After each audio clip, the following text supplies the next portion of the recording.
But yeah, I guess we won't know for sure until we actually get the card and test it. If you have 4 minions on board, Void Terror will it consume all 4? No, it just consumes the ones beside it. But he may gain double the stats though. I think he may gain double stats. Oh, or okay, you're saying like if you have 4 minions, you place it in the middle. Does it eat 2 and then eat another 2? That one I don't know. That's pretty interesting. Yeah, that's definitely gonna be a lot of interesting card dynamics. It opens up, it shakes it up, which is good. It's good to shake up the meta, and just also like force people to learn some new mechanics, because there's like part of the skill of the game is knowing these funny quirks of like death rattle order, how secrets trigger and that kind of stuff. This card may break the game. Yeah, same with Emperor. Emperor kind of broke a lot of things. But in order to make an expansion very attractive, that like everybody must get it, you need to have things that break the game, like Emperor. You know, so force people to buy the expansion because they want to make money.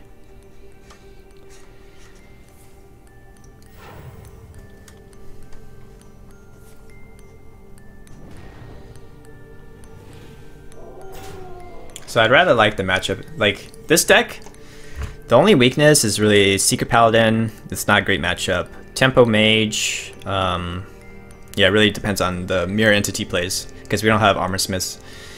And still like same with Control Wearer. Midrange Druid, like Combo Druid and Midrange Hunter, they're still tough matchups. But I think the improved matchups are like control ones like Demon Handlock. And it improves the mid-range matchups too. Mid-range Paladin, mid-range Shaman. I'd say they're at least like 50%, if not in our favor. So I like this list against mid-range decks. It's good against Zoo.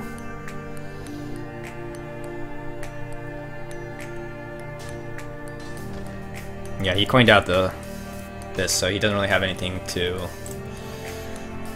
play this turn. Unfortunately, we didn't have like Bash. Bash would have been nice to punish that play. We let him get by with the overload, unpunished. But we'll play Corruptor and probably Emperor on curve. Play Shield Maiden, Shield Slam on the following turn. This is not terrible. We gain life. We can Corruptor this guy. Hopefully just Totem. Actually, Creeper's fine too.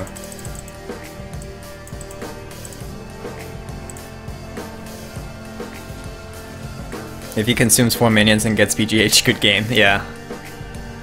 Good game. Will Injured Blade Master kill himself by dealing 4 damage twice? Yeah. That's a pretty funny interaction. Also, somebody was telling me they had a game where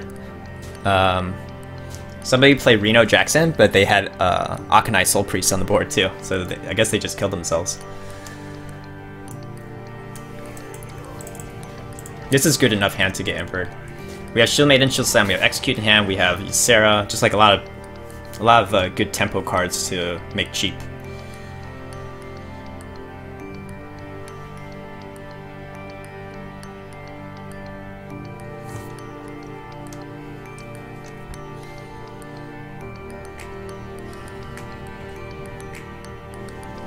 Yep, like the Shield Maiden, Shield Slam.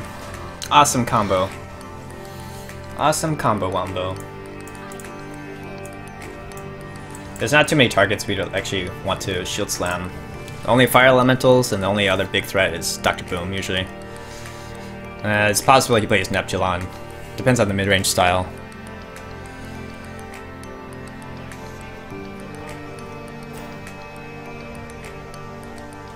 Okay, so we can kill the Manatide.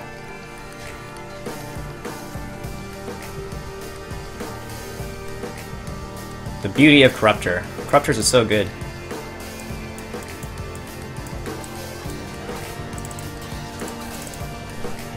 And he only got 1 draw mana type, which is fair. It's like playing a No Mission Venture or playing an Azure Drake, draw a card. As long as it doesn't get 2 cards, we're fine. Doomguard will discard 4 cards. Yeah, so definitely you'll design the deck so it's such that you won't get these drawback scenarios, right?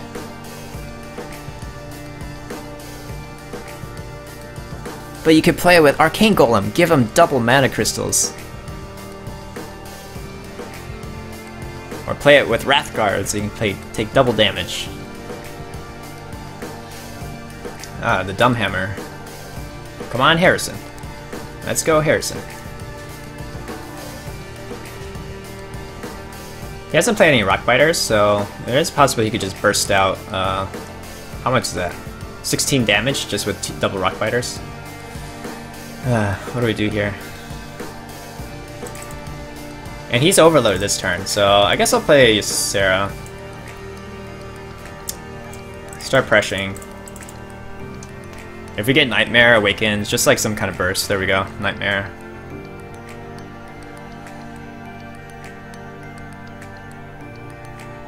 Lockshot, any reason not playing Reno in this deck? So, since I run double Revenge, I actually don't want my health to be at full health. I want my health to be at 12 or less and just have tons of armor. As Warrior, you care about armor, not so much health. If I was playing a Fatigue Warrior, then okay. Yeah, in that case, maybe I do care only about like total health, including armor and health. But I'm not playing Fatigue. I'm not playing Fatigue Warrior. It is like a viable deck archetype, but I don't find it that interesting to play. So yeah, after I just did the League of Explorers adventure, I was trying to like think, alright, maybe I can make a Reno Jackson deck, and then as I was making, I'm just like, I'm not really excited to play this deck. So that's why I'm still sticking with it's pre-League of Explorer decks right now, until I think of a good deck to play. So I don't think it belongs in Dragon Warrior, at least not this version.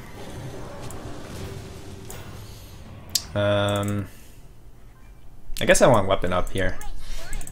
We're high enough life total, and just in case, in that weird scenario where we have to drop Deathwing, it's nice to have a weapon equipped. Because Reno is terrible. I don't think it's terrible. It just, again, there are certain decks that can make use of him. I think Reno is actually a pretty good card, but only in certain decks. I wonder if the Joust cards will give you 2 chances to draw a higher card. No, I don't think so. I think it's just like if you win the Joust, it triggers twice. So, what's the Gadgetzan Jouster? I guess it could be like stick to 1/2, or it could become a 1 mana 3/4, which is pretty insane. That is pretty insane. So we have lethal, right?